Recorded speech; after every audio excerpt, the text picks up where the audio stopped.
இப்போ நம்ம என்ன பார்க்க போறோம்னா, நடிகர் விஜய் நம்மளை 5ஆம் தமிழர் சங்கத்தை இன்டைரக்டா தாக்கி பேசினதை பார்க்க போறோம்.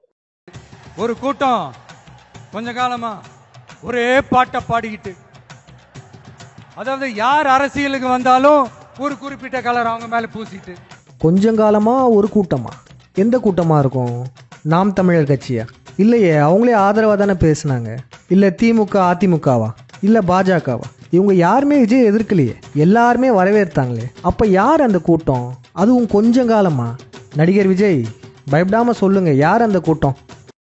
பயப்படாத, பயப்படாதா. உன்னோட அரசியல் குறிக்கோள் தான் என்ன அப்படி கேட்டா அதுக்கு ஒரே ஒரு பதில் தான், எல்லாருக்கும் எல்லாமும் கிடைக்கணும். வாழ்றதுக்கு வீடு, வயிற்றுக்கு சோறு, வருமானத்துக்கு வேலை, இதுதான் எங்களோட அடிப்படை அஜெண்டா. எல்லாருக்கும் எல்லாமும், இது நம்மளுடைய கொள்கை தான். முனைவர் திரு பாண்டியனையா இதெல்லாம் எப்பயோ சொல்லிட்டாரு. நீங்க வேணா நீங்க ஒவ்வொருத்தரும் நாம நல்லா சம்பாதிக்கிறோம், நல்லா பண்றோம்னா நீங்க பெரிய பெரிய கார் வாங்கிக்கலாம். ஆனா எல்லாருக்குமே கார் கிடைக்கணும். அந்த மாதிரி நாம எல்லோருக்குமே எல்லாமும்ன்ற கான்செப்ட் வச்சிருக்கேன். அதை அறிவியலால் தான் கொடுக்க முடியும். நாம எல்லோருக்குமே எல்லாமும்ன்ற கான்செப்ட் வச்சிருக்கேன். அதை அறிவியலால் தான் கொடுக்க முடியும். இதுக்கப்புறம் தான் ஹைலைட்டே இருக்கு. என்னதான் நீங்க என்ன தளபதி தளபதின்னு ஆசையா கூப்பிட்டாலும் இந்த கூத்தாடி கூத்தாடின்னு சொல்றாங்களே அந்த விஜய். நடிகர் விஜய கூத்தாடின்னு எந்த கட்சி சொல்லுது? எல்லா கட்சியிலையும் கூத்தாடிகள் இருப்பாங்க. ஆரம்பம் முதல் இப்போ வரையும் விஜய கூத்தாடின்னு சொல்லிட்டு இருக்கிறது நம்ம 5ஆம் தமிழர் சங்கம் மட்டும்தான். நம்ம சொன்னதில் அவ்வளோ தாக்கம் ஏற்பட்டிருக்கு போல.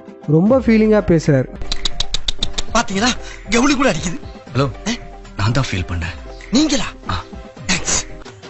ஒவ்வொரு வாய்ப்புக்காகவும் ஒவ்வொரு சூழலுக்காகவும் காத்திருந்து காத்திருந்து சுத்தி சுத்தி சுழண்டு சுழண்டு உழைச்சி உழைச்சி மேல வந்தவன் தான். சுத்தி சுத்தி சுழண்டு சுழண்டு உழைச்சி உழைச்சி மேல வந்தவன் தான் இந்த கூத்தாடி விஜய். எவ்வளோ கஷ்டப்பட்டு மேலே வந்திருக்காருல, ரொம்ப பாவம். மறுபடியும் ஃபீலா? இல்ல, இது கவுலியா. இதுக்கு மட்டும் கத்துதா? அது எங்க? அது அடுத்து என்ன சொல்ல போறாருன்னு கவனிங்களேன். இந்த ரெட்டை போர் யானைங்க எதை குறிக்குது, இது எதோட குறியீடு, இதோட கோடிங் டீகோடிங் மீனிங் எல்லாமே புரிய வேண்டியவங்களுக்கு ரொம்ப கரெக்டா தெளிவா புரியும். இந்த பிண்டாரிகளுடைய குறியீடுகள் இவங்க என்கோட் பண்ணதெல்லாம் டீகோட் பண்றது யாரு? வேற யாரும் இல்லை, நம்ம தான்.